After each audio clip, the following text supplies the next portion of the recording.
Assalamualaikum warahmatullahi wabarakatuh. Selamat pagi anak-anakku. Bagaimana kabar kalian hari ini? Semoga dalam keadaan sehat ya. Sebelum belajar kita berdoa dulu. Berdoa dimulai. Berdoa selesai.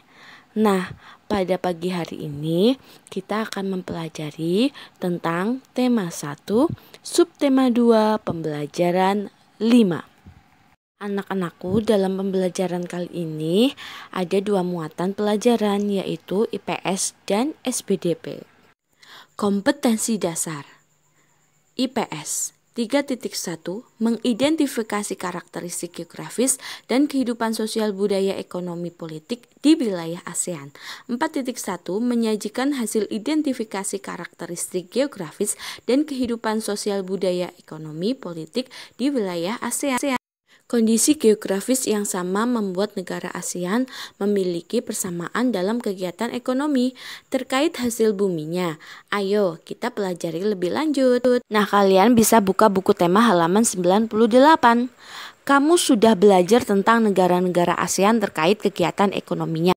Bacalah informasi berikut dengan seksama ya. Kegiatan ekonomi negara-negara ASEAN. Indonesia mengekspor hasil bumi seperti timah, tembaga, besi, minyak, gas, dan nikel.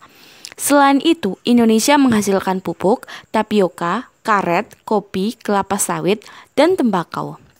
Ikan tuna, udang, dan teh juga diekspor ke negara lain. Brunei Darussalam terkenal sebagai pengekspor minyak mentah, gas alam, dan produk minyak. Penduduk Malaysia bermata pencaharian dalam bidang pertanian, pertambangan, dan perindustrian. Pertambangannya menghasilkan biji timah terbesar di dunia. Singapura mengekspor mesin dan alat transportasi, alat elektronik, dan barang-barang konsumsi. Bahan kimia dan produk olahan minyak dihasilkan juga di Singapura. Singapura termasuk negara Asia Tenggara yang berpendapatan paling tinggi. Mata pencaharian penduduk Thailand adalah pertanian, kehutanan, pertambangan, dan industri. Penghasil beras terbesar di Asia dan 3 sedunia dijuluki gajah putih, negara seribu pagoda, lumbung padi Asia. Pencaharian penduduk Filipina adalah pertanian, pertambangan, dan industri. Komoditas ekspor Filipina terdiri atas gula, kopra, kayu, nanas, dan biji tembaga. Perekonomian sebagian besar penduduk Vietnam adalah pertanian. Padi merupakan hasil utama pertanian di Vietnam. Industri di Vietnam meliputi tekstil, semen, pupuk, kaca, dan ban. Pertambangan di Vietnam menghasilkan emas, biji besi, timah, gamping, fosfat, tungsten, wolfram, dan seng. Hasil hutannya adalah bambu, kina, kayu, dan kayu manis. Terdapat 2 sungai penting, yaitu Sungai Mekong dan Sungai Songkong. Sebagian besar penghidupan penduduk Kamboja di sektor pertanian. Rakyat Laos hidup di sektor pertanian yang menghasilkan beras, jagung, tembakau, jeruk, dan kopi. Komoditas perdagangan Myanmar meliputi kayu, terutama kayu jati, beras, pupuk, dan berbagai barang kerajinan. Nah, selanjutnya tugas kalian mengisi diagram Venn di bawah ini. Nah, kalian memilih 2 negara lalu bandingkan kegiatan ekonominya dan apa perbedaan masing-masing negara, kemudian persamaan kedua negara tersebut. Dikerjakan di kertas ya.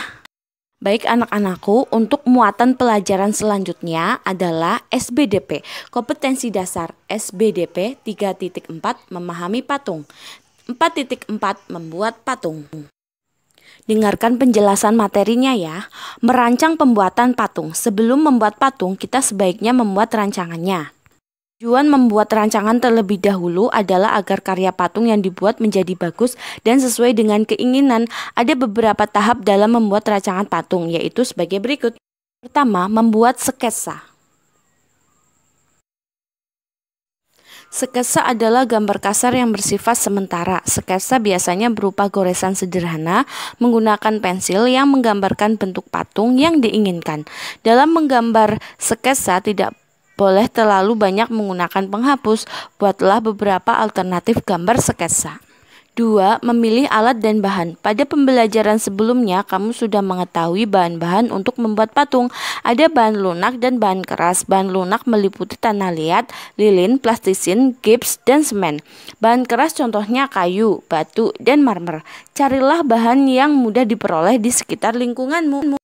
Yang ketiga, memilih teknik pembuatan. Setelah memilih bahan yang akan dipakai untuk membuat patung, tentukan pula teknik pembuatan yang akan digunakan. Teknik pembuatan menyesuaikan dengan bahan yang digunakan. Pengolahan bahan lunak dapat menggunakan teknik membutsir dan mencetak. Pengolahan bahan keras dapat menggunakan teknik memahat dan konstruksi. Anak-anakku, untuk hari ini pembelajarannya sampai di sini dulu ya. Untuk muatan pelajaran SBDP, tugasnya kalian memahami lagi materi yang sudah dijelaskan tadi. Dan kemudian untuk muatan IPS, kalian mengerjakan halaman 100. Isi dalam bentuk diagram friend ya, di kertas, lalu kemudian dikumpulkan. Selamat belajar.